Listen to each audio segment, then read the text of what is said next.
السلام علیکم ناظرین، میرا نام شاکر حضور ہے اور آپ دیکھ رہے ہیں سمیجہ news network YouTube channel. ناظرین، چند اہم خبریں ہیں جو آپ کے ساتھ شیئر کرنے والا ہوں۔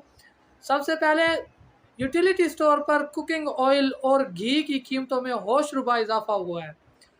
بعض جگہوں پر 250 سے اوپر کوکنگ آئل اور گھی کی قیمتوں میں اضافہ ہوا ہے۔ بعض جگہ 208 روپے گھی میں اور 213 روپے کوکنگ آئل میں اضافہ ہوا ہے۔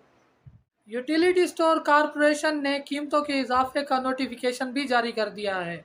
جاری کردہ نوٹیفیکیشن کے مطابق گھی کی فی کلو گرام قیمت 555 روپے اور مختلف برانڈ کے کوکنگ آئل کی قیمت 605 روپے تک ہے۔ بعض جگہوں پر یہ قیمت 750 سے بھی تجاوز کر چکی ہے۔ ناظرین، عمران خان کے دور حکومت میں 40 روپے تک کا اضافہ ہونے والا تھا تو تمام میڈیا نے بہت زیادہ رولا ڈالا ہوا تھا کہ یہ بہت زیادہ عوام پر بوجھ ڈال رہے ہیں، یہ کر رہے ہیں، وہ کر رہے ہیں۔ تو آج وہ کہاں ہیں؟ آج میڈیا کیوں خاموش ہے؟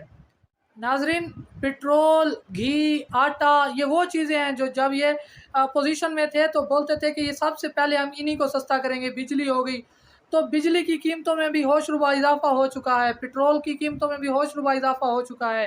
جو پٹرول یہ 70 روپے کا کرنے والے تھے آج وہ 180 روپے کا ہو چکا ہے، اور جو بجلی یہ 6 روپے فی یونٹ کرنے والے تھے آج وہ 20 سے بھی تجاوز کر چکی ہے۔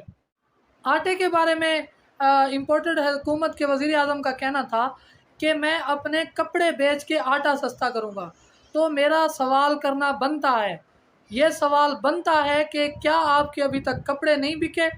کیونکہ آٹا تو بالکل ویسے پروان چڑھتا جا رہا ہے، اس کی قیمتوں میں اضافہ ہوتا جا رہا ہے۔ اصل میں یہ حکومت میں عوام کو ریلیف دینے کے لیے نہیں آئے تھے، یہ اپنے کیسز ختم کرنے آئے تھے، نیب پر اپنا کنٹرول جمانے کے لیے آئے تھے، اور اوورسیز پاکستانیوں کا ووٹ ختم کرنے، ای وی ایم مشین بند کرنے کے لیے آئے تھے، تاکہ ان کو تو پتہ چل چکا ہے کہ ہم اپنی اکثریت کھو چکے ہیں، عوام میں اپنی مقبولیت کھو چکے ہیں۔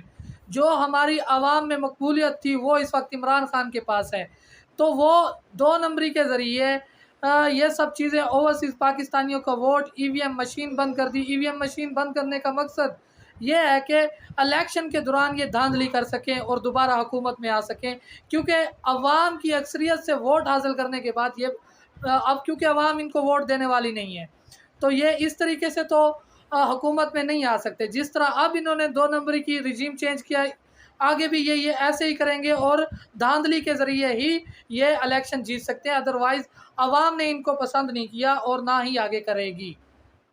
اب تو یہ خود ہی مان رہے ہیں کہ عمران اچھا پرفارم کر رہا تھا، تو جب عمران خان اچھا پرفارم کر رہا تھا تو یہ سوال بنتا ہے کہ انہیں رجیم چینج آپریشن کے ذریعے ہٹایا کیوں؟ امریکہ کا حکم کیوں مانا گیا؟ وہ ادارے جو عمران خان کے دور میں پاکستان کی معیشت کو اچھا دکھا رہے تھے، آج وہی ادارے یہ بتا رہے ہیں کہ بہت جلد پاکستان دیوالیہ ہونے والا ہے۔ تو مجھے ڈر ہے کہ کہیں یہ سری لنکا والا معاملہ ہمارے پاکستان میں پیش نہ آئے۔ اس کے علاوہ رانا ثناءاللہ اپنے ہی بچھائے ہوئے جال میں پھنس گیا۔ اس پر ہم تفصیل سے بات کریں گے اگلے ولاگ میں، تب تک کے لیے اجازت دیجیے، اللہ حافظ۔